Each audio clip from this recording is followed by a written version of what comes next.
আচ্ছা রুদ্র, রাখি এখন, পরে কথা হবে ইনশাআল্লাহ। পড়াশোনার কথা কি ভাবলি? আর কি ভাবার আছে? আর করবে না? না, কেন? এমনি। পড়াশোনা ছাড়া যাবে না, কাল থেকে আবার ভার্সিটিতে যাওয়া শুরু করবে। মাহি কিছু না বলে বালিশ ঠিক করে শুয়ে পড়ল। এত তাড়াতাড়ি ঘুমিয়ে যাবে? মাহি রাগী লুকে ফায়াজের দিকে তাকালো। এইভাবে এই লুকে আমার দিকে তাকিও না। তোমাকে এই রাগী লুকে হ্যাপি কিউট লাগে। তুমি যখন মন খারাপ করে বা রাগ করে তাকাও, তখন তোমাকে কতটা মায়াবী লাগে আমি বলে বোঝাতে পারবো না। কখন না জানি কন্ট্রোল হারিয়ে ফেলি, কখনো মনে হয় ভুল করে কিছু করে ফেলি, পরে না হয় সরি বলে ক্ষমা চেয়ে নিব, কিন্তু পরক্ষণে মনে হয় আমি তোমার মনে আগে আমার নামটা লিখে নিতে চাই। অন্য কোনো কারো জায়গা আমি চাই না, নিজে একটা আলাদা জায়গা করে নিতে চাই, যেখানে শুধু আমার রাজত্ব থাকবে, অন্য কারো সিটে পিটাও না। মাহি আবারও ফায়াজের প্রতিটি কথায় ভালোবাসা খুঁজে পেল, মুগ্ধ হলো। চোখের চাহনির মায়ার মধ্যে আটকে গেল। অপলক দৃষ্টিতে তাকিয়ে রইল ফায়াজের দিকে। মাহি শোয়া থেকে উঠে ফায়াজকে ফিসফিস করে বলল, আমি কি আপনাকে গভীরভাবে জড়িয়ে ধরতে পারি? ফায়াজের মনে হলো সে যেন কানে ভুল শুনল। মুখে কিছু না বলে নিজেই মাহিকে শক্ত করে জড়িয়ে ধরল। রুদ্র বাসায় আজ তাড়াতাড়ি চলে আসলো। বাসায় এসে ফ্রেশ হয়ে রুম থেকে বের হলো নূরকে খোঁজার উদ্দেশ্যে। কিন্তু ড্রয়িং রুম, রান্নাঘর, মায়ের রুমে কোথাও নূরকে না পেয়ে মিমকে ডাকলো। মিম বলল, আপু নীল ভাইয়ের সাথে কোথায় যেন গেছে। রুদ্র রুমে বসে আছে আর টেনশন করছে নূর এত রাতে কোথায় গেল। রুদ্রের ভাবনার মাঝেই রুমে ফোন বেজে উঠল। নিজের হাতের দিকে তাকিয়ে দেখলো ওর ফোন ওর হাতে। তাহলে রুমে আর কার ফোন? টেবিলে বইয়ের উপর নূরের ফোন দেখে বুঝলো ফোন ছাড়াই চলে গেছে। ফোন ধরবে কি ধরবে না ভাবতে ভাবতে রিসিভ করে কানে ধরল। নিজে কিছু বলার আগে ওপাশ থেকে কেউ কিছু বলে উঠল। সাথে সাথে রুদ্র হাতে মুষ্টিবদ্ধ করে চোখ বন্ধ করে নিল। পর্ব ৩৭। নূরের অপেক্ষার প্রহর গুনছে রুদ্র। বাইরের অবস্থা যতই শান্ত ঠান্ডা দেখাক না কেন, সে ঠিক নেই। ভেতর ভেতর নির্ভীক মনটা চিন্তায় উতলা হয়ে আছে। বারবার নীলের মোবাইল ফোন দিচ্ছে, কিন্তু ফোন ধরছে না। সব আশা ছেড়ে দিয়ে রাগে ক্ষোভে চূর্ণ হয়ে ক্রূর চোখে দরজার দিকে তাকিয়ে আছে। কখন নূর দরজা ঠেলে রুমে ঢুকবে। নূর আর নীল বসে আছে ইরিনের বাসার ড্রয়িং রুমে। ইরিনের আম্মু অনেক ধরনের খাবার নাস্তা ওদের সামনে রাখলো। আন্টি এত কষ্ট করে কেন এত কিছুর আয়োজন করেছেন? আমি ইরিনের সাথে দেখা করেই চলে যাব। তা কি করে হয়? বিয়ের পরেই প্রথম জামাই নিয়ে আসলে আর যেতে দিচ্ছি না। নূর রেগে তাকানোর আগেই নীল রেগে নূরের দিকে তাকালো। নূরও পাল্টা চোখ রাঙিয়ে নীলের দিকে তাকালো। বেয়াদব ছেলেটাকে বারবার বলেছে রাস্তায় দাঁড়িয়ে থাকতে, না সে আসবে, এখন দিল তো সব মান সম্মান শেষ করে। আরে বাবা নাও না কেন, কিছুই তো খাচ্ছ না। নূর আমার মেয়ের মতো, নিজের শ্বশুর বাড়ি ভেবে খাও। নীল বিড়বিড় করে বলল, সেটাই তো, শ্বশুরবাড়ি ভাবতে হবে কেন? এটা তো আমার পার্সোনালি শ্বশুরবাড়ি। পিছন থেকে ইরিন বলে উঠল, আম্মু কি এসেছে? নূর জোরপূর্বক একটা হাসি দিয়ে পিছনে ফিরল। দোস্ত তুই আর জিজুকে নিয়ে আসছিস? আমি বিশ্বাস করতে পারতেছি না। ও মাই গড! বলে নূরকে জড়িয়ে ধরল। নূর ফিসফিস করে বলল, গধি, ছেলেটার দিকে তাহা, তাহলে বুঝবে কাকে নিয়ে আসছে। নূরের কথা শুনে নূরকে ছেড়ে সামনের ছেলেটার দিকে তাকালো। পিঠ দেখা যাচ্ছে। সামনে গিয়ে দাঁড়াতেই ঠোঁট দুটো অজান্তেই ফাঁক হয়ে গেল। শির দাঁড়াবে ছুটে চলল শীতল হাওয়া। সামনে বসে থাকা মানুষটিকে দেখে বুকের ভেতরটা টকবক করে উঠল। সেই মুখটা এখন চোখের সামনে, যাকে দেখার জন্য, যার কণ্ঠ একবার শোনার জন্য নিজেকে পাগল পাগল লেগেছে। এখন সেই মানুষটা ওর সামনে চাইলেই এখন থেকে ছোঁয়া যাবে, স্পর্শে অনুভব করা যাবে। ইরিনকে এভাবে তাকিয়ে থাকতে দেখে নীল একটু নড়ে চড়ে বসল। পিছন থেকে ইরিনের আম্মু বলে উঠল, ইরিন, ওদের মিষ্টি দে। নীল বলে উঠল, আন্টি আপনি কি মিষ্টি একটু বেশি পছন্দ করেন? ইরিনের আম্মু হেসে বলল, না বাবা, আমি মিষ্টি একদম কম খাই। আর এটা তো ইরিনকে আজকে দেখতে এসেছিল, সেই মিষ্টি। নীল থমকে গেল, কথা বলার ভাষা হারিয়ে ফেলল। ও কি আজ কানে বেশি শুনছে? নূর অবাক হয়ে বলল, ওরা কি বলে গেল আন্টি? বিয়ের ডেট ঠিক করা হয়ে গেছে। ইরিনকে সবার পছন্দ হয়েছে। ছেলে আর্মিতে আছে, খুবই ভালো। নূর আরেক দফা অবাক হলো বিয়ে ঠিক হয়ে গেছে শুনে। নীল ক্রোধ দৃষ্টিতে ইরিনের দিকে তাকিয়ে নিজের রাগ সংযোজন করার জন্য আবার নিচের দিকে তাকালো। সারাদিন হাসি খুশিতে মেতে থাকা মানুষটা হঠাৎ রেগে গেলে নিজের মধ্যে থাকে না। নূর নীলের দিকে তাকিয়ে আরেক দফা থমকে গেল। হচ্ছেটা কি? নূর মিষ্টি একটা হাসি দিয়ে বলল, এটা ঠিক না আন্টি, আমি জানি না আর আমার বেস্টর বিয়ে ঠিক, এটা মানতে পারলাম না আন্টি। জানোই তো ওর বাবা নেই, ওর চাচারা বিয়ে ঠিক করেছে। ছেলে ভালো তাই আর অমত করিনি। ও আচ্ছা, আমি কি ওর সাথে রুমে গিয়ে পড়াশোনার বিষয়ে কিছু কথা বলতাম? এটা জিজ্ঞেস করার কি আছে, যাও। নীল বলে উঠল, আমি এখানে একা বসে কি করব? জামাইকেও সাথে নিয়ে যাও। ইরিন ওর মার দিকে তাকিয়ে রেগে বলল, কিসের জামাই? কার জামাই? আন্টি, নীল আমার ভাই। ইরিনের আম্মু তাজ্জব বনে গেলেন নূরের কথা শুনে। উনি কি ভাবলেন আর কি হলো? লজ্জায় রান্নাঘরের দিকে চলে গেল। ইরিনের রুমে নূর আর নীল বসে আছে। নীল চেয়ারে বসে এক দৃষ্টিতে ইরিনের দিকে তাকিয়েছে। ইরিন মাথা নিচু করে রেখেছে। নীরবতা ভেঙে নূর বলল, তা বিয়ে ঠিক হলো? একটা ফোন দিয়েও তো বলতে পারতি, এক্ষুনি এত পর করে দিলি। বিয়ের পর তো চিনবি না। ইরিন কথা পাল্টানোর জন্য নূরকে বলল, এত রাতে তুই কেন কষ্ট করতে আসতে গেলি? কাল সকালেও তো আসতে পারতি।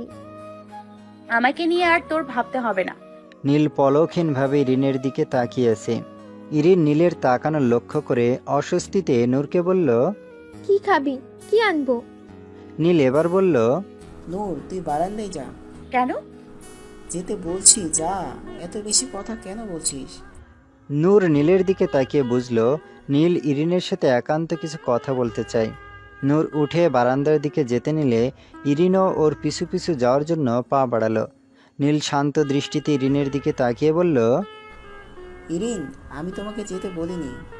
ইরিনের পা আপনা আপনি থেমে গেল। এই প্রথম সে নীলের মুখে নিজের নামটা শুনে থমকে গেল। এত বিচ্ছিরি কেন লাগছে নিজের কাছে নিজের নামটা? নীলের মুখে যে হরিণ নামটাই মানায়। নূর ইরিনের দিকে তাকিয়েছে। সে নিজেও অবাক হলো। সেই প্রথম দেখা থেকে আজ পর্যন্ত নীল কখনো ইরিনের নাম ধরে ডাকেনি। এই হরিণ নাম নিয়ে প্রতিদিন ঝগড়া করেছে, তাও এই নামেই ডেকেছে। আর আজ কিনা?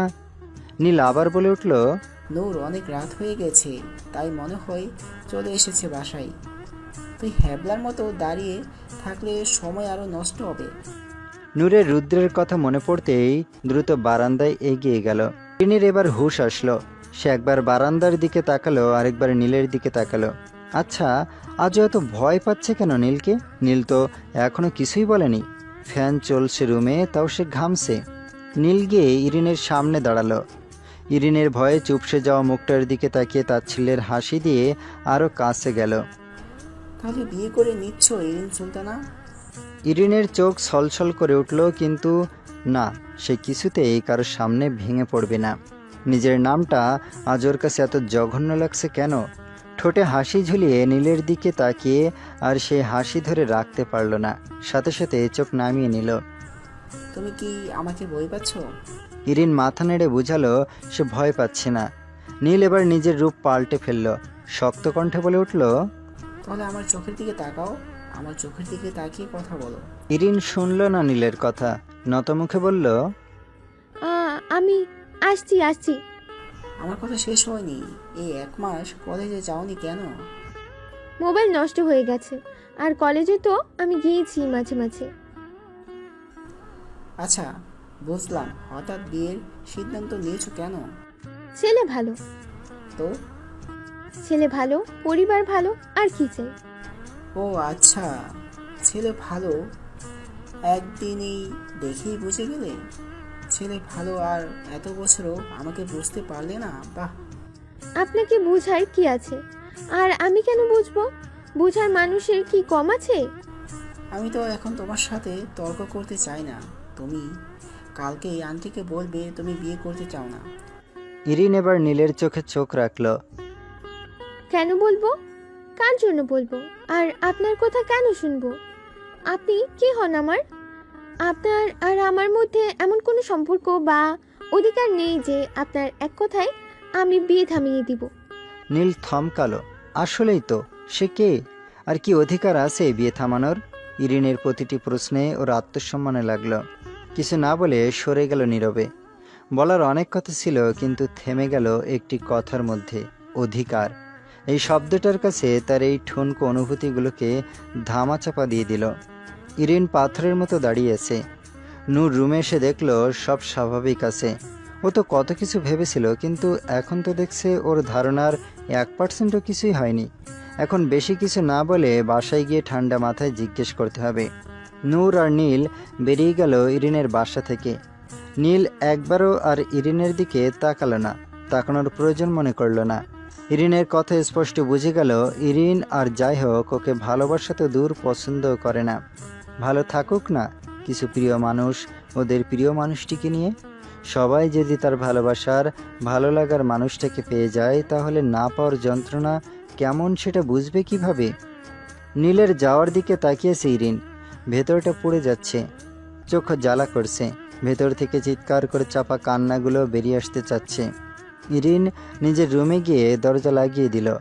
সে ভেবেছিল হয়তো প্রশ্নের উত্তরে নীল জোর খাটিয়ে বলবে, হরিণ, আমি তোমার সব। আমার অধিকার আছে, কারণ আমি তোমাকে ভালোবাসি। তুমি বিয়েতে নিষেধ করে দাও, আমার দিকে তাকাও। আমি তোমাকে আমার সবটা দিয়ে আগলে রাখবো। তুমি বিয়ে করো না। কিন্তু না। ইরিন বুঝলো নীল কখনো ওকে ভালোবাসেনি। ওর মনের ভুল, সব ভুল। অঝরে কেঁদে উঠল ইরিন। কেন ভালোবাসলেন না আমায়? কেন কেন? আমি যে আপনার জায়গাটা অন্য কাউকে দিতে পারবো না। হয়তো সময় বদলে যাবে, কিন্তু ভালোবাসা বদলাবে না। রুদ্র ব্যালকনি থেকে দেখলো নূর গেট দিয়ে বাসায় ঢুকছে। নূর রুমে এসে দেখে রুদ্র রুমে নেই। তার মানে এখনো বাসায় আসেনি। হাত ঘড়ির দিকে তাকিয়ে মাথায় হাত, 1টা বেজে গেছে। ফ্রেশ হয়ে দেখলো বিছানার মধ্যে রুদ্র বসে আছে। নূর একটা মিষ্টি হাসি দিয়ে বলল, কখন এসছেন? কোথায় গিয়েছিলে? ইরিনের বিয়ে ঠিক হয়েছে, ওদের বাসায় গিয়েছিলাম। ও আচ্ছা। হুম। নূর রুমের এদিকে সেদিকে মোবাইলটা খুঁজছে। কি খুঁজছো? নূর হেসে বলল, দেখুন না, মোবাইলটা খুঁজে পাচ্ছি না। ও আচ্ছা, দেখো তো এটা কি না। নূর হেসে বলল, হ্যাঁ এটাই। রুদ্র উঠে এসে নূরের চারপাশ ঘুরে পিছনে নূরের চুলগুলো কানের কাছ থেকে সরিয়ে ফিসফিস করে বলল, আমাকে দিয়ে বুঝি হচ্ছে না? আরো কয়জন লাগবে তোমার? নূর রুদ্রের কথার কিছুই বুঝল না। আপনাকে দিয়ে হচ্ছে না মানে বুঝলাম না। রুদ্র তাচ্ছিলের হাসি দিয়ে বলল, রাত জেগে কথা বলতে পারবে তো, নাকি আমার জন্য প্রবলেম হবে? আমি কি অন্য রুমে চলে যাব? নূর রেগে বলল, কি বলছেন কি আপনি? মাথা ঠিক আছে তো? রুদ্র এবার আর শান্ত থাকতে পারল না। রেগে চিৎকার করে বলে উঠল, আমার মাথা একদম ঠিক আছে। আমি একটু ছাড় দিয়ে রেখেছি বলে এই নয় যে তোকে অন্য কারোর সাথে রং ঢং করে বেড়াতে দিয়ে রেখেছি। নিজের ঘরে স্বামী থাকতে যে নারী অন্য পুরুষের প্রতি আকৃষ্ট হতে পারে, আর সে যাই হোক, সে কখনো রুদ্র চৌধুরীর বউ হওয়ার যোগ্যতা রাখে না। নূরের চোখ জলে ভরে উঠল। সে এই কাকে দেখছে? এ কোন রুদ্র? আমি কি কোনো অপরাধ করেছি রুদ্র ভাইয়া? চুপ, একদম চুপ। ছেলেটা কে ছিল? কোন ছেলে? রুদ্র রেগে বলে উঠল, একদম অভিনয় করবে না, অনেক অভিনয় করেছো। নূর এবার আর চোখের জল ধরে রাখতে পারল না। শব্দ করে কেঁদে বলে উঠল, প্লিজ, কোন ছেলে, কিসের ছেলে সেটা তো বলবেন। আপনি আমাকে শুধু শুধু রাগ কেন দেখাচ্ছেন? রুদ্র এবার নিজেকে শান্ত করল। কিছু না বলে রুম থেকে বেরিয়ে যেতে নিলে নূর রুদ্রকে আচমকা জড়িয়ে ধরল। রুদ্র নিজেকে শান্ত করল। নূরকে আস্তে করে বলল ছেড়ে দিতে, কিন্তু না, নূর আরো শক্ত করে জড়িয়ে ধরল। ভালোবেসে একবার জড়িয়ে ধরতে আজ আমাদের মধ্যে এত দূরত্ব তৈরি হতো না। নূর রুদ্রকে না ছেড়েই বলল, কি হয়েছে বলবেন প্লিজ? শুভকে। থম মেরে গেল নূর। শরীর কাঁপছে অনবরত। আকস্মিক এত ভয় আসলো কোথা থেকে? তাহলে আজ এত কিছু হয়েছে এই শুভ লোকটার জন্য? ছাড়বো না এই লোককে, শুধু সকালের অপেক্ষা। নূর রুদ্রকে নিজে থেকে ছেড়ে দিল। বাইরের একজন ফোন দিল আর কি না কি বললো, আপনিও বিশ্বাস করে নিলেন। আপনি একজন ডক্টর হয়ে মূর্খের মতো আচরণ করেছেন বলে মনে হচ্ছে না আপনার? অপরিচিত লোক ফোন দিলে অবশ্যই জান, সোনা, কলিজা, ডার্লিং এগুলো বলবে না? আপনি আমাকে সন্দেহ করছেন? এটা সন্দেহ না নূর, যেটা সত্যি সেটাই বলছি। ভালোবাসেন আমাকে? রুদ্র থেমে গেল। এর উত্তর কি বলবে? যদি নূর অন্য সময় এই প্রশ্ন করত, হাসতে হাসতে উত্তর দিত রুদ্র। কতটা ভালোবাসে, তার ভালোবাসা কতটা গভীর তুলে ধরত নূরের সামনে। রুদ্র নূরের চোখের জল মুছে দিয়ে বলল, শুয়ে পড়ো, অনেক রাত হয়েছে। রুদ্র সরে যেতে নিলে নূর রুদ্রের শার্টের কলার ধরে বলল, আমার প্রশ্নের উত্তর চাই। আজ ইরিনের বিয়ে। নূর খুব সুন্দর করে সেজেগুজে রুদ্রের দিকে তাকালো। আপনার কি এখনো হয়নি? আমি তো অনেক আগে রেডি হয়ে আছি। তাহলে হ্যাবলার মতো তাকিয়ে আছেন কেন? চলুন। তোমাকে খুব সুন্দর লাগছে। নূর অবাক হয়ে রুদ্রের দিকে তাকালো। রুদ্র ওর প্রশংসা করলো। বিয়ের পর এই প্রথম বলল ওকে সুন্দর লাগছে। না না, শুধু বিয়ের পর নয়, বিয়ের আগেও কখনো রুদ্র নূরকে সুন্দর বলেনি। সুন্দর করে সাজলে তো সুন্দর লাগবেই। রুদ্র নূরের সামনে দাঁড়িয়ে নূরের দুই গাল আস্তে করে স্পর্শ করলো। নূর চোখ বুজে নিল। তুমি আমার চোখে সবসময় সুন্দর, অপূর্ব সুন্দরী। না সাজলে আরো বেশি সুন্দর, মায়াবতী লাগে তোমাকে।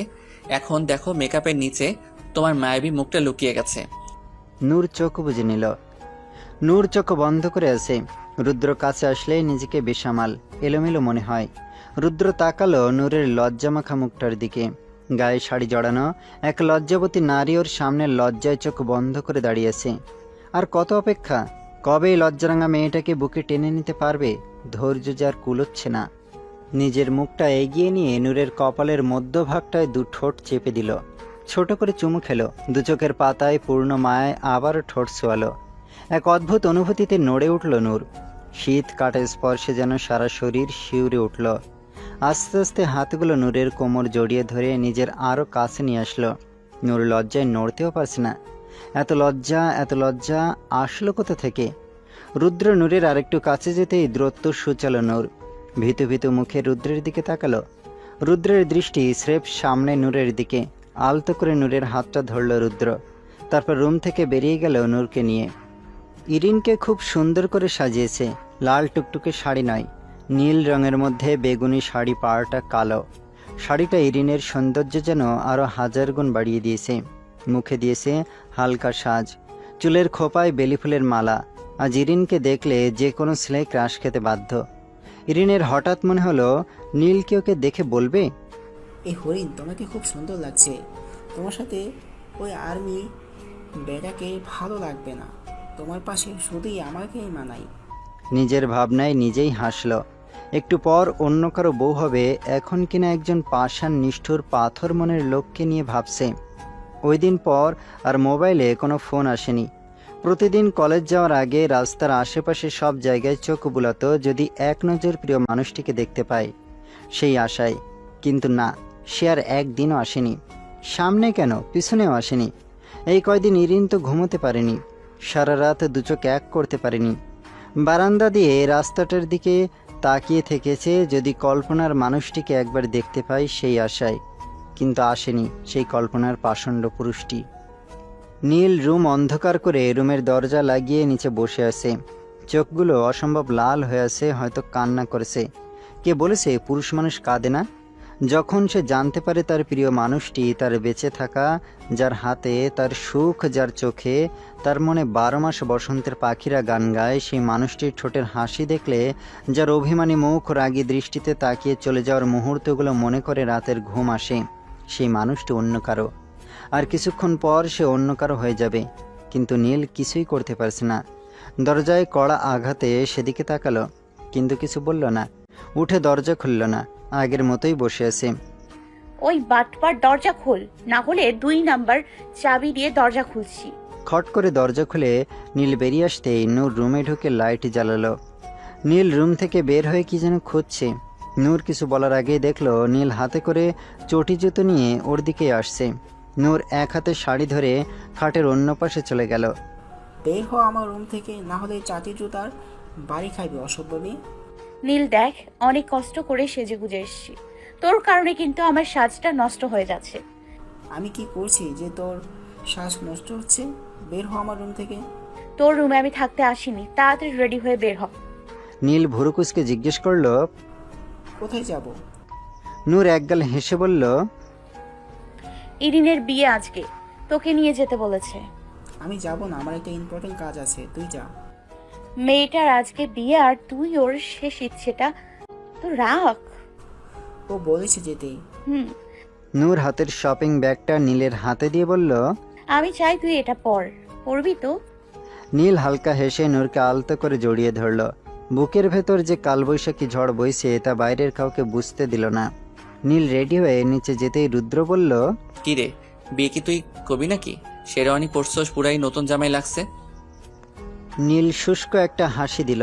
কতটা কষ্ট পছন্দের প্রথম ভালোবাসার মানুষের বিয়ে নিজে দাঁড়িয়ে থেকে দেখা, সেটা একমাত্র সে বুঝে, যেই পরিস্থিতির মধ্যে দিয়ে গেছে। ফুপিমণি, ছেলেকে ফু দিয়ে দাও, যত দোয়াদুর পারো পরে ফু দিয়ে দাও। রুদ্র আর নীল নূরের দিকে তাকালো। উফ, কেন দিবে? যেন বিয়ে বাড়ির পেতনি, পরি, ডাইনি, পিশাচিনীদের নজর না লাগে। রুদ্র হেসে বলল, বাহ, তাহলে আমাকেও ফু দিয়ে দাও। আপনাকে কেন? তুমি কি বলতে চাও আমি সুন্দর, হ্যান্ডসাম, স্মার্ট, মেয়েরা দেখলে আকর্ষণ হবে এমন পুরুষ না? মোটেও আপনি এইগুলোর একটাও না। নীল বাঁকা হেসে বলল, ভাই তুমি কিন্তু ঘর ওয়ালি থেকে পারমিশন পেয়ে গেছো? কিসের পারমিশন? এই যে বললি কোনো মেয়ে আকর্ষণ হবে না আমার ভাইকে দেখলে, আর শুধু দেখবি আর রোচির মতো ফুলবি। ভাই তুমি রেডি তো? রুদ্র নূরের দিকে তাকিয়ে বাঁকা হাসি দিয়ে নীলকে নিয়ে বেরিয়ে গেল। নূর হাবলার মতো ওদের পিছু পিছু গেল। ইরিন শুধু মনে মনে নূরকে খুঁজছে, আর যাই হোক সে এই বিয়ে করতে পারবে না। চোখের জলে সাজগোজ নষ্ট হয়ে গেছে। নূর বসেছে ইরিনের সামনে। সরি, কালকে খুব দরকারি কাজ ছিল তাই আসতে পারিনি। ইরিন রোবটের মতো বসে আছে। কিছু তো বল। ইরিন নড়ে চড়ে বসলো। ও, বুঝতে পেরেছি আমি। তোর সাজ নষ্ট হলো কিভাবে? চোখের নিচে কালি পড়ে গেছে, ঘুম হয়নি ঠিক মতো বিয়ের চিন্তায়। ইরিন নিচের দিকে তাকিয়ে তাচ্ছিল্যের হাসি দিল। আহ, বিয়ে সে তো বিয়ে নয়, বিষ পান করছে যেন, কিন্তু মুখ ফুটে কিছু বলল না। ওনারা আসবে কখন? কে? তোর হবু জামাই আর আমার জিজু। ইরিনের চোখ জলে ভরে উঠল। হয়তো এখনই চলে আসবে। নূর ইগল চোখে পুরোটা সময় ইরিনকে খুঁটিয়ে খুঁটিয়ে দেখল। একটা তাচ্ছিলের হাসি দিয়ে নূর বলল, কাউকে ভালোবাসলে ইগো, আত্মসম্মান আগে নয়। কেউ কাউকে ভালোবাসলে এত কিছু মনে রাখে না, ভাবে না সে আমাকে ভালোবাসে কিনা। একটা বার পরিবারের কথা মনে পড়ে না। পরিবার এক সময় মেনে নেবে, কিন্তু মানুষটি হারালে তাকে আর পাওয়া যাবে না। সে আমাকে ভালোবাসে কিনা সেটা বড় কথা নয়, আমি তাকে আমার মনের কথা বলতে পেরেছি সেটাই বড়। না বলতে পারলে জীবনের কোনো এক সময় মনে হবে একটা বার তাকে বলেই দেখতাম, ভীষণ আফসোস হবে তখন। সব ভালোবাসা পূর্ণতা পায় না, আবার কিছু ভালোবাসা পূর্ণতা পেতে গিয়েও নিজের বোকামির জন্য হারিয়ে যায়। ইরিনের গাল বেয়ে জল গড়িয়ে পড়ছে। তার কি একবার নিজের মনের কথাটা বলার দরকার ছিল? কিন্তু সে মেয়ে হয়ে কেন বলবে? তার কি আত্মসম্মানবোধ কিছুই নেই? ফোনের রিংটোনের আওয়াজে ভাবনার জগৎ থেকে বের হলো ইরিন। নূর মুচকি হেসে বলল, হবু জামাই ফোন দিয়েছে বুঝি? আচ্ছা, তোরা নিজেদের সিক্রেট কথা বল, আমি আসছি। ইরিন খপ করে নূরের হাতটা ধরে বলল। বেশি পাকনা হয়ে গেছিস না? চুপ করে এখানে বস। নূরও আর উঠল না, চুপ করে বসে আছে। প্রথম রিং হতে হতে কেটে গেল।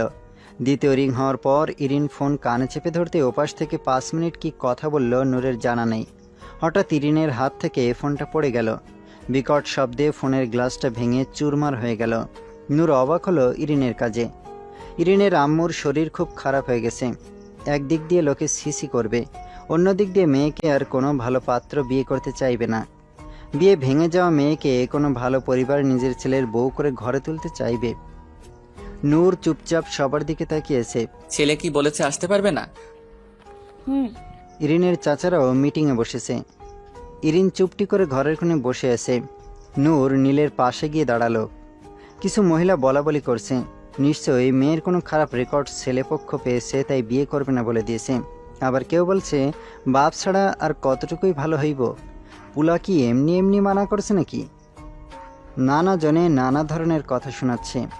হঠাৎ ইরিনের বড় চাচা বলে উঠল, আমাদের পাশের বাড়ির হাবলুর বউ মারা গিয়েছে কয়দিন আগে। ওই ছেলে রাজি থাকলে ওর সাথে ইরিনের বিয়ে দেব। নূর চমকে ওনার দিকে তাকালো। এটা কোন হাবলু? সেই হাবলু নয় তো, যে আগে ইরিনকে রাস্তাঘাটে বিরক্ত করতো? আর এই ছেলে তো ভালো না, নিজের বউকে মদ খেয়ে এসে পিটাইতে পিটাইতে মেরে ফেলেছিল। ওনারা এমন ছেলের সাথে ইরিনের বিয়ে কিভাবে দিতে চায়? সম্পত্তির লোভে? হাবলুকে জিজ্ঞেস করার সাথে সাথে খুশিতে নাচতে নাচতে পাঞ্জাবি পরে রেডি। নূর মনে মনে ভেবে উঠল, ওরা জানলো কিভাবে বিয়ে যে ভাঙবে? আর মনে তো হয় এই হাবলু আগে থেকেই রেডি হয়ে আছে। নূরের মাথায় কিছুই ঢুকছে না। নূর পাশে থেকে দেখে নীল নেই। গেল তো মাথাটা গরম হয়ে। এই গাধাকে এই মুহূর্তে দরকার আর সে উধাও। এখন কি হবে? সব প্ল্যান যে একদম পানির মতো ভেসে চলে গেল। সে কিভাবে বিয়ে আটকাবে? সব তো রেডি হয়ে গেছে। ও কি নিজেই ইরিনের জীবনটা নরক বানিয়ে দিল? চোখ থেকে গাল বেয়ে বেয়ে জল গড়িয়ে পড়ছে। রুদ্র নূরের দিকে তাকিয়ে আছে। ওর নিজেরও খারাপ লাগছে এত সুন্দর হাসি খুশি একটা মেয়ের কপালে কি না এমন ছেলে জুটল। দেখতেই 4 বাচ্চার বাপ লাগছে। আর কি বিচ্ছিরি হাসি, সাথে হলুদ দাঁত। ওয়াক থু থু। দরজা খট করে খুলে রুমে কেউ প্রবেশ করলো। ইরিন ফুপিয়ে ফুপিয়ে কান্না করছে। তার কপালের শেষে কিনা এই নেশাখোর ছেলেটা জুটল। ওই হাবলুর 3টা বাচ্চা আছে। ইরিন দরজার দিকে তাকিয়ে দেখলো যুবকটি ওর দিকেই আসছে। ইরিন হাতটা লুকিয়ে ফেলল। যুবকটি ইরিনের সামনে এসে গালে থাপ্পড় দিতে গিয়েও থেমে গেল। ইরিনের চোখের পানিগুলো 2 হাতে যত্ন করে মুছে দিল। ইরিন তাকিয়েছে। ওর মনে হচ্ছে স্বপ্ন সব কল্পনা। যেই পুরুষকে এতদিন মনে প্রাণে চেয়েছে একবার সামনে আসুক, কিন্তু এই নিষ্ঠুর পুরুষ আসেনি। তাহলে জীবনের শেষ মুহূর্তে কেন এসেছে? তামাশা দেখতে? এক অসহায় মেয়ের বিয়ে ভেঙে যাওয়ার পর বেঁচে আছে না মরে গেছে সেটা দেখতে? তাহলে আরেকটু সময় নিয়ে আসতো। নীল ইরিনকে জড়িয়ে ধরল। ইরিন জমে গেছে, কান্না বন্ধ হয়ে গেছে। নীল আস্তে আস্তে নিজের হাতটা ইরিনের পেছনে লুকানো হাতটার উপর রাখল। ইরিন রোবটের মতো হয়ে আছে, নড়ছেও না। ইরিনের হাত থেকে ছুরিটা নিয়ে ওকে ছেড়ে দিল। ছুরিটার দিকে তাকিয়ে দূরে ছুঁড়ে ফেলল। ইরিনের হাত ধরে রুম থেকে বেরিয়ে সবার সামনে গিয়ে দাঁড়ালো। ইরিনের বড় চাচা রেগে বলে উঠল, এই ছেলে তুমি কে? আমাদের ঘরের মেয়েকে এভাবে ধরে নিয়ে এসেছো কেন? দেখো তো, ভদ্র ঘরের ছেলে বলেই মনে হচ্ছে। এবার যেন কানাঘুষা আরও বেড়ে গেল। নীল ইরিনের হাত ছাড়ল না, শক্ত করে ধরে বলল, আমি ওকে বিয়ে করতে চাই। ইরিন চমকে তাকালো নীলের দিকে। সে কিনা করুণা করছে ওর অবস্থা দেখে। ইরিন কিছু বলতে গেলে নীল হাতটা আরো শক্ত করে ধরে বলল, আমি এখানে বড়দের সাথে কথা বলছি, তুমি কোনো শব্দ উচ্চারণ করবে না। ইরিনের আরেক চাচা বলল, তোমার পরিচয় কি? আর দেখো না, ইরিনের বিয়ে তো আমরা ঠিক করে ফেলছি। আন্টি কোথায়? আরেক চাচা বলল, যাদব ছেলে তো, চিনো আমাদেরকে? ওর হাত ছাড়ো, নাইলে হাত কাইটা ফেলমো। নীল ওনার কথা শুনে নূরের দিকে হাসি দিয়ে তাকালো। ভাই, এই পোলা ক্যাডা দেখেন, আমার ভয়ে দেখায় আর পোলা হাসে। আমার তো কিছুই সুবিধার লাগতেছে না, যা করার তাড়াতাড়ি করেন। নূর ইরিনের চাচার সামনে গিয়ে বলল, নীল হলো চৌধুরী বাড়ির ছেলে। চৌধুরী বাড়ি সম্পর্কে আপনাদের ধারণা অবশ্যই আছে, আপনি কি কথা বাড়াবেন? চৌধুরী বাড়ির ছেলে শুনে চমকে উঠল। চৌধুরী বাড়ির ছেলেদের সম্পর্কে সবাই জানে। এখন ওদের ফিরিয়ে দিলে যদি ওরা একদম ঘোরায় গিয়ে হাত দেয় তাহলে একদম সব যাবে। তাই অনিচ্ছুক হয়েও রাজি হতে হলো। খুব জলদি বিয়ের কাজ শেষ হয়ে গেল। সবাই বউ নিয়ে রওনা দিল বাড়ির উদ্দেশ্যে। হাজার বলেও নীলকে ওদের বাড়িতে না নিয়ে নতুন বউ নিয়ে চৌধুরী বাড়ির দিকে গাড়ি চলছে। নীল, রুদ্র, ইরিনের মনে বাড়িতে গেলে কি ঝড় হয় তা নিয়ে ভয় কাজ করছে, কিন্তু নূরের মুখে কোনো চিন্তার ছাপ নেই। গাড়িতে বিয়ের গান লাগিয়ে বিন্দাস এনজয় করছে। বাসার কলিং বেল বাজাতে বড় আম্মু দরজা খুলে দিল। দরজার সামনে ফুপিমণির হাতে বউ বরণ করার জিনিসপত্র। নীল তো হাঁ হয়েছে, ওর আম্মু এই বাসায় কেন, আর এইসব কি? ইরিন মাথা নিচু করে আছে। মাথার ঘোমটাটা একটু বেশি লম্বা করে দেওয়া, তাই সামনের কিছুই দেখছে না। মনে মনে আল্লাহকে ডাকছে। নীল কিছু বলতে গেলে রূপা বেগম এক ধমক দিয়ে চুপ করিয়ে দিলেন। দরজার বাইরে রেখে কিছু নিয়ম মেনে ঘরে প্রবেশ করার আগেই পিছন থেকে আওয়াজ আসলো, এই না না, ঘরে পা রাখবেন না। ইরিন পা বাড়াতে গিয়েও পা পিছিয়ে নিল। কণ্ঠটা তো মাহি আপুর। রুদ্র আর নীল মাহিকে দেখে আরো বেশি অবাক হলো। আস্তে আস্তে এক এক করে সবাই সে জড় হলো দরজার সামনে।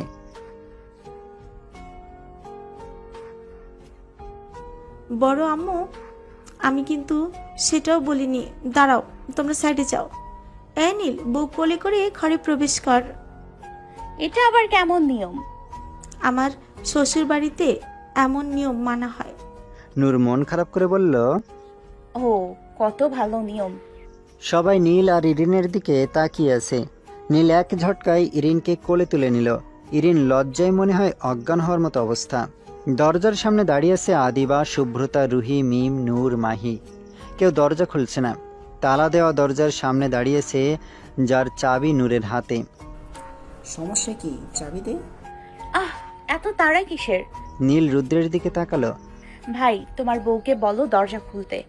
আজ কিন্তু কারো সুপারিশ কাজে দেবে না, এটা ভেবো না নিজে অন্য কাউকে বিয়ের সময় বাঁচিয়েছো, তাই তোমাকেও বাঁচাবে। ভাবি আপনিও? আর কত সময় দাঁড়িয়ে থাকবি?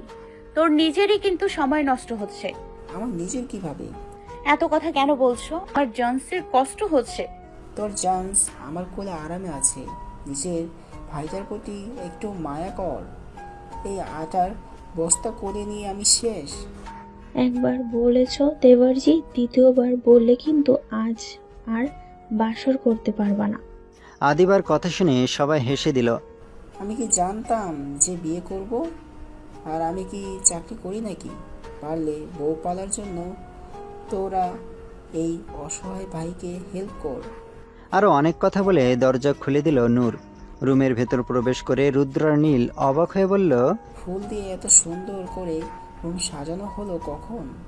নীল নূরের দিকে সন্দেহের দৃষ্টিতে তাকিয়েছে। নূর আমতা আমতা করে বলল, আমার দিকে এভাবে তাকানোর কি আছে? নিজের জন্য বাসর ঘর সাজাইনি। বিয়ে হলো, এখন বাসর হলো না, এটা কেমন দেখায় না? তাই আজ শখ করে নিজের হাতে নিজের বাসর সাজাইছি। কিন্তু এখন দেখছি আমার থেকে এটা তোদের বেশি দরকার, তাই আজকের জন্য তোদেরকে দিয়ে দিলাম। এক নিঃশ্বাসে কথাগুলো বলে সবার দিকে তাকালো। সবাই হা করে তাকিয়েছে। একটা মানুষ এতগুলো মানুষের সামনে নিজের বাসর ঘর সাজানোর কথা কিভাবে বলতে পারে? সবাই এভাবে তাকিয়ে আছো কেন? রুদ্র রেগে নীলের দিকে তাকালো। নীল সাথে সাথে চোখ সরিয়ে নিল। রুদ্রের তাকানোর মানে হলো, তোর জন্য আজ আমার বাসর হতে গিয়েও হলো না, তোর আজকেই বিয়ে করা লাগলো। তোরে আমি পরে দেখে নিব। এখনো বাসর হয়নি? নূর নিজের মাথায় নিজে বাড়ি মারতে ইচ্ছে করছে। কি বলতে গিয়ে কি বলে ফেললো। আহারে, তাহলে আমার বন্ধুর আজও বাসরটা হলো না। আদিবা ভাবি, বাইকে ফোন করে জিজ্ঞেস করেন তো ফুলের দোকান খোলা আছে কিনা। ফুলের দোকান খোলা দিয়ে কি করবি? তোদের বাসর ঘরও সাজাতাম। শত হলো একটা মাত্র শালিকা আমার, ওর বাসর করার ইচ্ছা জেগেছে। আমি জিজ্ঞেস করছি ভাইকে। রুদ্রের কথা শুনে সবাই হাসাহাসি শুরু করলো। নূর লজ্জায় রুম থেকে বেরিয়ে গেল। মেয়েটাকে এভাবে লজ্জায় ফেলা একদম ঠিক হয়নি। নীলের কাছে সবকিছু রহস্যময় লাগছে। প্রথম বাসায় আসার পর সবাই আগে থেকে এই বউ বরণ করার জন্য রেডি, আবার কেউ কিছু জিজ্ঞেস করলো না। এখন আবার রুম ফুলে ফুলে সাজানো। এইসব কিছুর পিছনে কি নূরের হাত? নূর কি আগে থেকে সব জানতো? বিয়ে ভেঙে যাওয়ার কথা শুনে নূর একটু চমকায়নি। ইরিনের চাচা এতটাও ভালো মানুষ না যে চৌধুরী বাড়ির ছেলে শুনে বিয়েতে নাচতে নাচতে রাজি হয়ে যাবে নূরের এক কথায় কোনো গন্ডগোল না করে। হঠাৎ নীলের মনে পড়ল নূরকে ইরিনের বড় চাচার সাথে কি যেন বলতে দেখেছিল। প্রথম লোকটা রেগে গেলেও পরে ওনার চোখে মুখে ভয়ের ছাপ ছিল। এমন কি কথা বলেছে নূর? নূর ছাদে বসে আছে। কেমন কেমন করে যেন বিয়ের 1 মাস 20 দিন চলে গেল। ওই দিন রুদ্র ওর প্রশ্নের উত্তর দেয়নি। রুম থেকে বের হয়ে গিয়েছিল নূরের মোবাইল হাতে নিয়ে। নূর কান্না করতে করতে ঘুমিয়ে গিয়েছিল। সকালে উঠে রুদ্রকে কোথাও দেখেনি, তার মানে রুদ্র রাতে বাসায় আর আসেনি। কিন্তু কোথায় ছিল সারা রাত? এইসব চিন্তা করতে করতে কলেজের জন্য বের হয়েছিল। আজ দেখবে শুভ মামা থুকু, শুভ ভাই নূর কি এতদিন শান্তশিষ্ট ভদ্র মেয়ে সেজেছিল, কোনো গন্ডগোল বাঁধাতে চায়নি, কিন্তু এই শুভ এখন বেড়ে গেছে। আজ তার অবস্থা যদি ওর ভাইয়ের মতো না করে তাহলে ওর নামও নূর না। কিন্তু দুঃখের বিষয় এত প্রস্তুতি নিয়ে গিয়েও কোনো লাভ হলো না। ওই দিন কেন আজও নূর শুভর চেহারা দেখেনি। শুভর সামনে দূর, আশেপাশে আর এই কয়দিন আসেনি। তাহলে লোকটা কোথায়? রুদ্র ওই ফোনটা আর নূরকে দেয়নি। পরের দিন রুদ্র নূরের জন্য নতুন ফোন কিনে এনেছিল। এমনভাবে কথা বলছিল যেন কাল রাতে কিছুই হয়নি। নূর বারবার জিজ্ঞেস করতে গিয়েও ফিরে এসেছে, আপনি সারা রাত কোথায় ছিলেন? কিন্তু কখনো সাহস হয়ে ওঠেনি জিজ্ঞেস করার। ওর পাশে এসে মাহি বসল। কি ভাবতেছিস?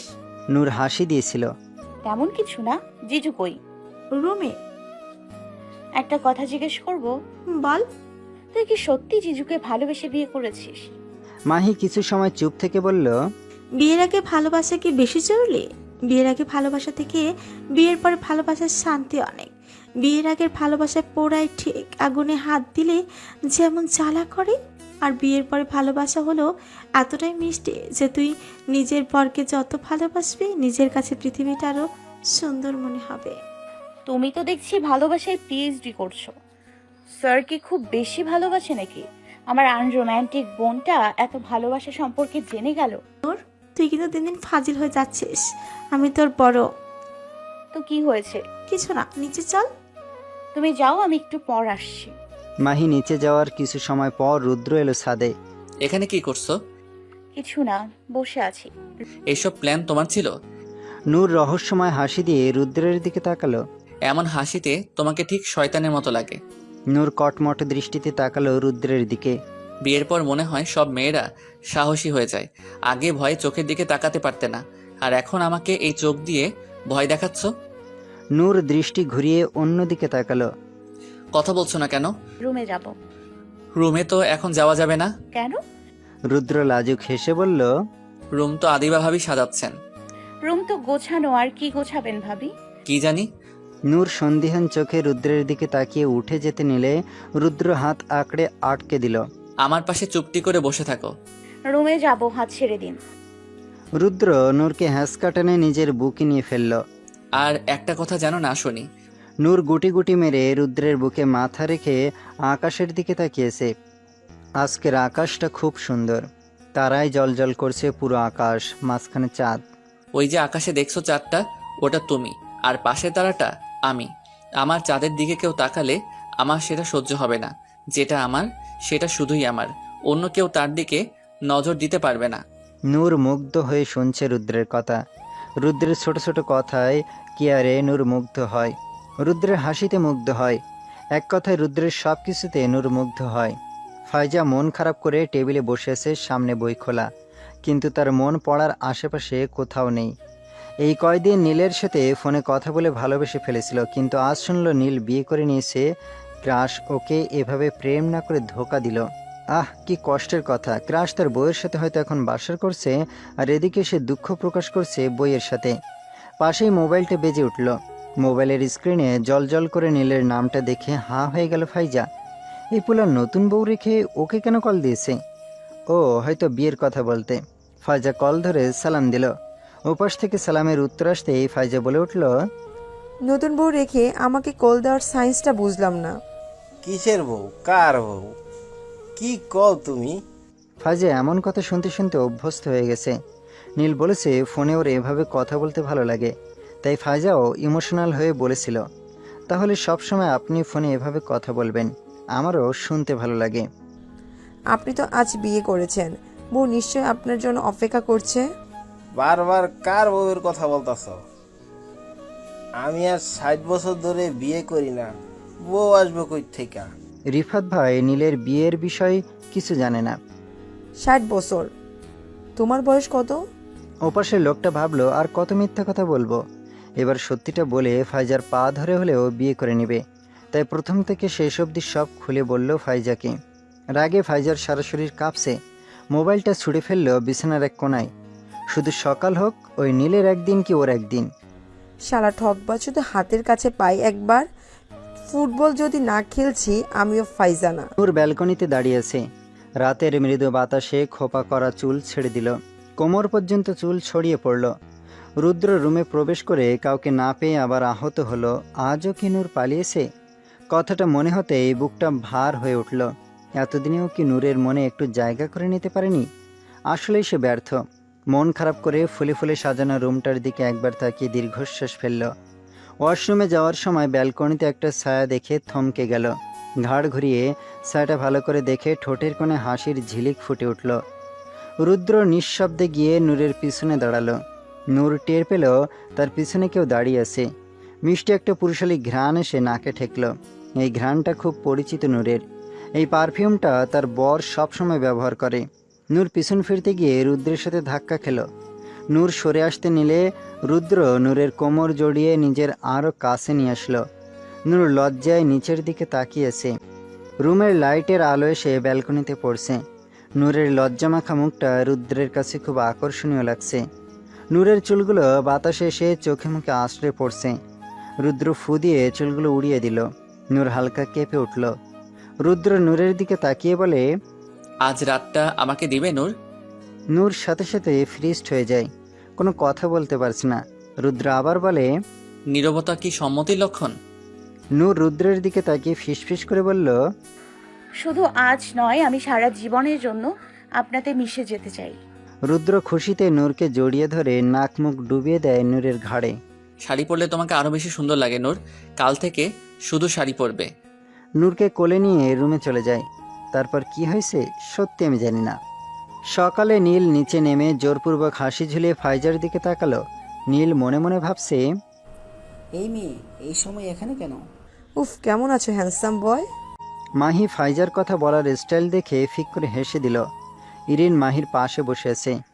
এই গা ঘেঁষে ঘেঁষে কথা বলা মেয়েটাকে একদম পছন্দ না ইরিনের। আলহামদুলিল্লাহ, ভালো। তুমি? ভালো। কাল রাতে এত এত ফোন দিলাম, ধরলে না যে। নীল রাগে মন চাচ্ছে এই মেয়ের গালে ঠাস ঠাস করে তবলা বাজাতে। নীল কথা পাল্টানোর জন্য বলল, কখন আসলে? ফাইজা খুব ভালো করে বুঝলো নীল কথা এড়িয়ে যাচ্ছে। এই তো একটু আগে। ও, সবাই একটা গল্প শুনবে? বলো। ফাইজা নীলের দিকে তাকিয়ে বলল, দাঁড়িয়ে আছো কেন, বসো। নীল ইরিনের পাশে বসল। ফাইজা প্রথম থেকে শেষ অবধি নীল, রিফাত ভাই আর ওর কাহিনীটা বলল। কাহিনী শেষ হতে নীল ভয়ে খুক খুক করে কেসে উঠল। মাহি আর ইরিন হাসতে হাসতে অবস্থা খারাপ। ওদেরও বোঝা হয়ে গেছে এটা কার জীবন কাহিনী আর ছেলেটা কে। ফাইজা হেলান দিয়ে সোফায় বসে আহত কণ্ঠে বলল, জীবনের সেরা বিনোদন ছিল এটা। এইভাবে হাসি খুশিতে কেটে গেল আরও অনেক দিন। ইদানিং নূর খেয়াল করছে আদিবা ঠিক নেই, কেমন যেন অন্যমনস্ক হয়ে থাকে। কেউ একটা কথা বললে একটু পর ভুলে যাচ্ছে, সারাক্ষণ কি যেন চিন্তা করে। কয়েকদিন আগে নূর, রুহি আর ইরিনের পরীক্ষা শেষ হয়েছে, আজকে রেজাল্ট দেবে। নাস্তার টেবিলে সবাই বসে আছে। হঠাৎ নূরের বড় আব্বু বলল, আদির খবর পেয়েছো? রুহি মাথা নিচু করে দাঁড়িয়ে আছে। উনি আবার বললেন, মেজো, তোর ছেলেটাকে আর মানুষ বানাতে পারলি না।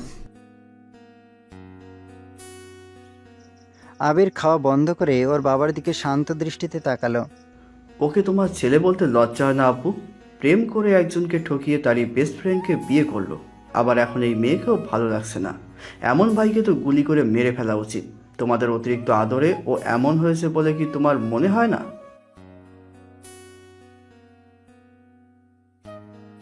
তোমার ছেলে ডিভোর্স পেপার পাঠিয়েছে বলে হাত ধুয়ে উঠে চলে গেল। সবার মুখ থতমত হয়ে আছে। রুহি মুচকে হাসি দিল। সে তো জানতই খুব তাড়াতাড়ি এই দিনের মুখোমুখি হতে হবে। যার জীবন নরক বানাতে চেয়েছিল তার জীবন আজ সুখের শেষ নেই, কিন্তু আজ ওর জীবন অন্ধকারে ছেয়ে গেছে। নিজের পাপের শাস্তি সে পেয়েছে, খুব জঘন্যভাবে পেয়েছে। রাতে ডিভোর্স পেপার হাতে নিয়ে এক কাপড়ে বেরিয়ে গেল রুহি। সবাই হাজার বলেও আটকাতে পারেনি, আর কি বলেই বা আটকাবে। সময় চলে যাচ্ছে, নিজের মতো সময়ের সাথে তাল মিলিয়ে পাল্টে গেছে কয়েকটি জীবন। নূর এখন রুদ্রকে খুব ভালোবাসে, অতীত ভুলে নিজের স্বামীর সাথে খুব ভালো আছে। নীল আর ইরিন সারাদিন ঝগড়া লেগে থাকে, তবে নীরবে একজন আরেকজনকে পাগলের মতো ভালোবাসে। আদিবা আর আবিরের ভালোবাসার মধ্যেও কোনো ত্রুটি নেই, খুব ভালো যাচ্ছে ওদের জীবন। তবে আবির খেয়াল করেছে কয়েকদিন ধরে আদিবা কেমন যেন হয়ে যাচ্ছে। শুভ্রতা ভাবির এখন 5 মাস চলছে। জিশান ভাই এখন বেশি রাত বাইরে থাকে না, কাজ শেষ হওয়ার সাথে সাথে বাসায় চলে আসে। ভাবির খুব খেয়াল রাখে, এতে ভাবি এখন খুব খুশি। রুহি আদির ডিভোর্স পেপারে এখনও সাইন করেনি, খুব যত্ন করে রেখে দিয়েছে। পড়াশোনা চালিয়ে যাচ্ছে। কারো জীবন থেমে নেই, কারো ভালো কারো খারাপ চলছে, তবে সারা জীবন খারাপ চলবে না। কোনো একদিন হয়তো হারানো হাসিটা আবার ফিরে আসবে। সেই ফিরে আসার অপেক্ষার প্রহর গুনছে রুহি। রুহি আগের মতো নেই, নূরের সাথে কথা বলতে এখন লজ্জা পায়। এখন নিজেই নিজেকে প্রশ্ন করে, নিজের বোনের মতো বেস্ট ফ্রেন্ডকে ঠকিয়ে আমি ভালো ছিলাম তো? ও আমাকে ছেড়ে দিলেও প্রকৃতি ঠিক তার ঋণ শোধ করেছে। আদিবার সবার নজর ফাঁকি দিয়ে বাসা থেকে বেরিয়ে গেল। সিএনজি স্টেশনে এসে একটা লোককে একটা ঠিকানা দেখালো নিয়ে যেতে। গাড়ি চলছে আর আদিবার চোখ দিয়ে টপ টপ করে পানি পড়ছে। গাড়ি গিয়ে থামলো একটা ভাঙচুর পোড়া বাড়ির সামনে। আফা, এটা সেই ঠিকানা? আদিবা শুষ্ক একটা ঢোক গিলে বাড়ির দিকে তাকিয়ে বলল, ঠিক আছে, আপনি ভাড়া রেখে চলে যান। আফা, জায়গাটা ভালো না। আপনি একা একটা মেয়ে মানুষ, আমি কেমনে একা রেখে যাই? আদিবা এত এত চিন্তার মধ্যে হেসে দিল। যেখানে নিজের জীবনে অন্যের হাতে, সেখানে ভয় পাওয়ার বোকামি। আপনি চলে যান ভাই। লোকটা অদ্ভুত দৃষ্টিতে আদিবার দিকে তাকিয়ে চলে গেল গাড়ি নিয়ে। টুং করে আরেকটা মেসেজ আসলো মোবাইলে। আদিবা মেসেজ চেক করে বাড়ির ভেতর চলে গেল। বাড়িটা বাইরে ভাঙচুর পুড়া হলেও ভেতরটা অতটা ভাঙচুর না। আবারও মেসেজ আসলো। মেসেজ অনুযায়ী আদিবা চেয়ারে বসে পড়ল। সাথে সাথে আশেপাশে থেকে কয়েকটা লোক এসে ওর হাত চেয়ারের সাথে বেঁধে দিল। আসতে ধীরে ধীরে একজন লোক ওর দিকে শয়তানি হাসি দিয়ে এগিয়ে আসলো। লোকটিকে দেখে মুখ থেকে বেরিয়ে আসলো, মামা। লোকটা ওর সামনের চেয়ারে বসে বিচ্ছিরি এক হাসি দিয়ে বলল, বাহ, মনে আছে তাহলে? আদিবা নিজের চোখকে বিশ্বাস করতে পারছে না, নিজের মামা ওকে এতদিন মানসিক রোগী বানিয়ে দিচ্ছিল। মামা, আপনি তাহলে? কেন, সামনে দেখে চিনবার পড়তাছস না, নাকি পুলিশ নগর পাইয়া কদিন বড়লোক পোলা দেখে চোখে সরিষার চশমা পড়ছস? আদিবার চোখ জ্বালা ধরে উঠল, জলে টইটুম্বুর হয়ে গেল।